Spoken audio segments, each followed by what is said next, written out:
Hi everyone, and welcome to the All Things ITSM Global Podcast. I'm Kirsty McGowan, and I'm here with Tristan Booch. Hello. Carlos Casanova. Hello, Kirsty. And we're talking with James Gander. Hello. Our newest Kiwi since he's just become a citizen today. Congratulations. Thank you very much. I couldn't keep him out. I've had an extra part of my brain added now. Yeah, exactly. Yes. Yeah. So, James, obviously you're heavily involved in putting the conference on, but you're also doing training in this space and working with training partners and stuff. Yep. Can you kind of speak to what you see in the training area for service management, maybe any trends or things that you're seeing with some of the groups you're working with? Yeah, so I've started partnering with, what are they called now, ITSM.Zone, Okay. reselling some of their online training, and the biggest areas surprised me because I thought it would be a lot of sort of the ITIL Foundation side of things, people getting involved at a relatively cheap rate compared to spending nearly a week out of the office. Yeah. But it appears that a lot of people are taking the expert track and spending a year putting themselves through the whole gambit of training to take themselves up. But what really excites me is that some of the other stuff that's coming up now, like COVID, Right. which it starts exposing normal IT people to the wider enterprise side of things. Right. And Obashi, which I have to admit I haven't done yet, but I'm really keen on getting sorted out because I can see that as a huge benefit. It is, absolutely. Yeah, Yeah. gone are the days where when you talked about IT service management training that you were just talking about ITIL training. Yeah. It's a different world. It's getting bigger now. The complementary training that's around it is I think, more important in a lot of ways for people to do their jobs. Yes, you can go and do your foundation training, and I'm a personal fan of actually doing a foundation training with a group of other people from other industries, so you can actually get that cross fertilisation. You can talk it through. Throw a simulation in there so you can get the brains going, that kind of stuff. Right. But I think you're right with that the people doing their expert path. Mm-hmm. But actually, for instance, the course that I did with you and Andrew, the root cause analysis. When I worked on a service desk too many years ago to talk about, one of the things I struggled with most was like, okay, so you're wanting us to actually analyse these problems, but you're not giving us any training on how to do it. So stuff like that you can actually put people through, I think There's so many people out there that don't know how to go through the steps for troubleshooting and problem analysis. Yeah. And it seems obvious, but when people don't know it, they need good training. New Zealand, we're remote and we're a very small market, so actually getting in and doing that classroom hands-on training for a lot of these topics is very, very difficult because companies struggle to get enough people enrolled to actually justify running a course. So a lot of times that online training is one of the only routes to actually... Or they've got to send them off to another city. Or send them over to Australia, to Sydney or Melbourne to... So you've got all the travel, the accommodation...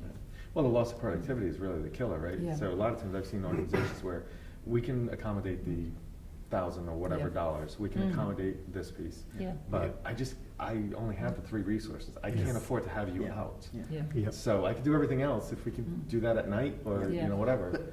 But having, again, going back to, we've spoken a couple of times this afternoon about the different learning styles, input styles, that kind of stuff. For some people, online training, absolutely perfect.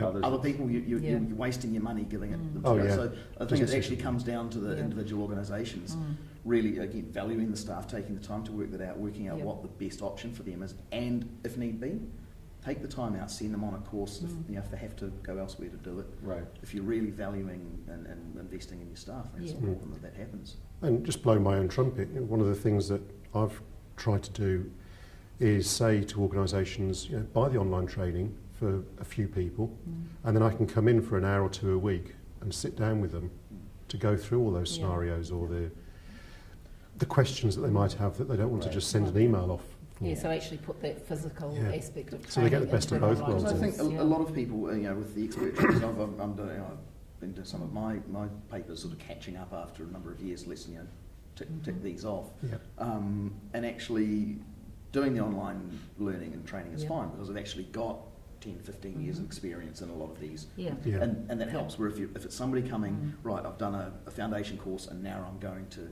just go and go straight into it. They need something like that, somebody coming in and, and mentoring them, or to blow our own trumpet, come along to ITSMF events, those kind of things, meet people or other industry events, and actually make people have the conversations and build on that way. And some of it, I mean, from an industry perspective, there is still some perception of what it says in the book is black and white. That's exactly, and that's we know that's rarely the case. That's sort of here's what you want to do, but the real principle, the real purpose behind this statement is this, only under this condition, because these are the scenarios where it makes a lot more sense and stuff. So we've learned that over the years. That's the experience that you're saying. Basically, you can go in and say, yes, this is a scenario that was in the example, but here's where it might apply. Here's the situation where different industries might view this differently. And it's the same statement. So I think that's really where the value of that hands-on holding type of thing. Yeah, because that is something that's lacking, I think, from a lot of training. I was talking to someone actually very recently who I've been working with, who recently did the CSI practitioner exam, and he said really the training taught him how to pass the exam. Right. The training really didn't teach him how to apply it. Right. In the role, and getting someone who can actually, as well as teaching them the theory that they need to get that tick in the box and get that piece of paper, a holistic training program really needs to say, well, okay, this is how you need to answer the questions, but this is how you're going to apply it back in your role once you get back to work. And then get them back to work and get them to apply it so that it sticks. And then give them the opportunity to come back and talk to you about it when they've tried it. And I'll say, I'm guilty of I haven't taken a lot of the training in the last few years, partly because I sit there and I'm like, okay, I'm not going to really apply it right away. And secondly, I'm not going to do it just to get the check mark, So it's kind of difficult to sit there and go through that process just to get something checked off. So well, the only reason I've done it is I've had some downtime, so I thought might as well do it, and it actually fits into the plan, so it makes sense. But I think having various options, as I said earlier, available to do that. I mean, we say it all the time, at conferences like this one, right? There's so much more learning that happens. We always joke, it happens around the bar and a drink. But it truly does. That's when you're, hey, I just ran into the situation. And next thing you know, it's an hour and a half later. You've gone through top to bottom, 17 variations of that you would have. If I'm creating a training course, I could never put that in a course because it wouldn't come to me. And it is so hard to sell that concept to people. It's like, we still run a 3-day conference. Getting people out of the office for 3 days. It's a big ask. It may have even been a conversation I think we had a couple of weeks ago. You're saying if you go on a training course or you give people time out of work to go on a training course, there's a standard thing you get out of it. Everybody expects, they understand it's training, that's what it is. You're seeing somebody to a conference, it's a jolly. And it's not, there's entertainment, but we certainly, I know here, and we work very hard to make sure that we've got that balance of sessions plus social, because we are the IT Service Management Forum. We're about talking, right? And and that's if you limit that, it has to be. Well, I always feel more exhausted at the end of a conference than I do after anything else. Just because there's so much stuff going into your head that you can't. You want to take something out and put it in a box so you can get some more in there. Certainly, and for somebody like who tends to be a bit of a generalist, something like this is great, but it is also hard because you go on a training course, it's generally, or you sit at home and do it, it's generally focused on one thing, but you get into here and all of a sudden the doors open, your brain starts firing. Right. There's so many people to talk to. James, you spent some time helping put the program together for the conference. Yeah, because like Tristan, I had some downtime as well. So I mean, it's been a great, varied program actually. There's been I've really enjoyed it. Every track I've looked at, there's been something that, and I think actually there haven't been so many overlaps as I've found at other places where I haven't, because the topics have been quite different in the streams. Yeah, I mean, what we're trying to do is primarily things that we thought would be of interest to everybody, but not make it so you've got 3 people all talking about the same thing at the same time, because that annoys me. It annoys Tristan. And why would we create something for people that is going to annoy us as well? So getting that balance right, and it's been really enjoyable. I think it is. It's having that. So so we've run 3 streams Yep. this year. We're always a 2-stream conference. Yeah. We're not a massive conference, but we're growing. Mm-hmm. But actually having that, it gives you the opportunity to create a little bit of tension about, I've got to choose. I've got to, but it's not 5 or 6 streams and you're just annoyed that you can't get, or you can't even, there's thousands of people you just can't. Yeah.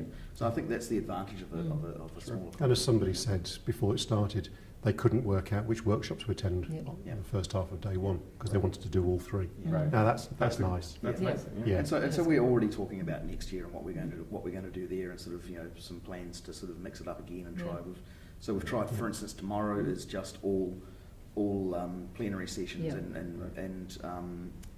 that kind of thing, because it's last day of a conference, people have Some are traveling. networked a little bit too much, or they're travelling. So we thought actually let's keep because light. of the site, we'll keep it light, keep Yeah. it everybody in the same room. Mm-hmm. Right. So it'd be interesting to see how that works. Yeah, it's always hard after the morning after the gala dinner is if you're I breaking did- up into sessions. I did- Sometimes they can be a bit I rough. did once give James that session first up after the gala. Yeah. After the So I gala. made sure I didn't go to the gala dinner because I wouldn't have been there otherwise.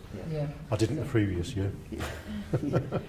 Well, that's it's been good to talk to you this afternoon. thank you very James. much. It's been we're good. very happy to have you as a New Zealander now. I very nearly shed a tear while I was singing the national anthem. National anthem. Yeah, very good. It was good. And Thank you, James. now- I recommend it.